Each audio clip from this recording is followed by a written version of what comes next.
Note, before this video gets started, this strategy is only effective if you are already going to use up your 48 hours of DXP. If you don't plan on using it up, ignore this video and move on to the next one. A pause button for DXP?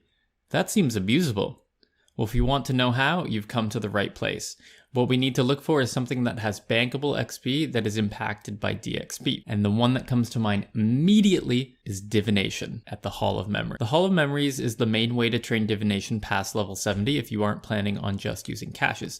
And it's perfect for this method as the majority of the XP is gained from the dumping of the jars and not the filling of the jars, with about 80% coming from dumping while only 20% coming from filling the jars, while filling the jars takes up 99% of the time. To get to the Hall of Memories, you can teleport using the currency pouch. It is the memory strands in there, and as long as you have a couple, which you should have gotten from your early divination training, you'll be able to teleport right outside and then go in the cave.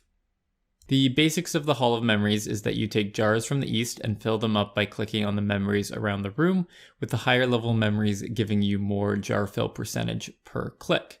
There's also an FC called Core Hunting, which tries to make the center memory pop constantly so that the jar filling can be more AFK and more jars filled per hour. To get a full inventory of jars can take anywhere from 10 to about 45 minutes depending on your level. At 70 it's about 45 minutes, and then at 99 it takes like 10 to 12 minutes. My setup is relatively basic with the Elder Divination outfit on for a 7% chance to double memories gained, Bladed Dive for moving to memories, and I make sure I have mobile on my main hand Crystal Dagger, and Grace of the Elves to make sure I get some nice Saren spirits.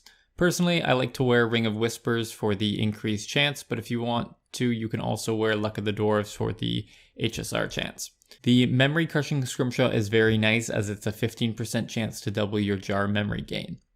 In terms of your inventory, you'll want the Urn Enhancer, which is a reward from Nomad's Elegy, some Torstal Sticks if you are using them to maintain the 2% XP boost, and then enough urns to last you for a while. That takes up 4 spots in your inventory, which leaves you with 24 inventory spots to fill up with jars each time you activate DXP, and that will get you between 200 to 250k XP. Now, if you do this 48 times, that's 9.6 to 12 mil experience in divination. Wow. Now that we know what we're doing, let's get to the method. You want to start DXP with your inventory full of jars and logged out at the Hall of Memories. So that way when you log in, you'll log in right away and can dump your jars. Once DXP starts and you've logged in for the first time, just empty out your inventory full of jars and pause once you've dumped them. It depends on how long it takes you to get an inventory full of jars, so time yourself when you get your initial inventory before DXP. If it took you 20 minutes, then go back to the Hall of Memories 20 minutes before you can unpause the timer, which in this case would be 40 minutes later. During this time, do things that you would do on a normal day that isn't DXP weekend. So like maybe go woodcutting or do some fishing or something like that. Or even do some bossing for a while. Basically, at this point, you're going to repeat what you did before DXP weekend, just getting a full inventory of jars. The nice part about this is that you don't need to be efficient at this stage as your DXP timer isn't running, so you can AFK relax and not feel the XP waste pressure.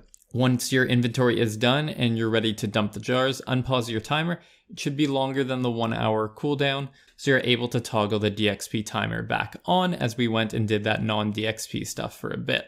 Now, because there is a 1 hour cooldown with the pause button, we need to actually use up some DXP here before we are allowed to unpause. So go do what you were originally planning on doing on DXP weekend for 59 minutes. This could be a skill such as fletching while we wait for the timer to be able to be paused again. Once your 59 minutes of other DXP is up, you can now pause the timer. You've now completed one cycle. You can go back to step 3 where we go do non-DXP stuff for 30 to 45 minutes and continue on through this cycle of going between step 3 and 7 until either DXP is over or our time is up. At most, you can complete 48 of them before the timer is up. There are some pros and cons to this method, but 2 come to mind right away. The most glaring positive is that you can gain 10 mil plus divination experience while only using up under 1 hour of your DXP timer, and this works at pretty much any level above 70, so if you did this you could go 70 to 99 on DXP quite reliably. The major, and I mean major downside, is that it takes 2 hours of gameplay to use up 1 hour of DXP. This means that to use all 48 hours, one would have to play 96 hours over the 10 days, which even for me is a lot. So it might be hard to fully take advantage of this method, and for those that barely get through their 48 hours, this method isn't even usable. For example, if you played 70 hours over the 10 days, which would be 7 hours a day, you'd have 22 extra hours at the end. So you would have been able to do this method 22 times over the period. As a whole, I think that the pause button is a great thing as it doesn't make people feel forced to do DXP while they're logged in. They can pause it if they have to. But I think 1 hour of a cooldown is too short as it leads to being abused under methods such as this. But as long as Jagex is letting us, we might as well. I would like to see it be 2 hours instead of 1, as it knocks the effectiveness of this method down by 2 times, as you could only do it 24 times instead of 48 times. If you like the content I'm creating, consider subscribing and liking the video. And if you have any questions, leave a comment down below. But past that, have a good day, and I'll catch you in the next one.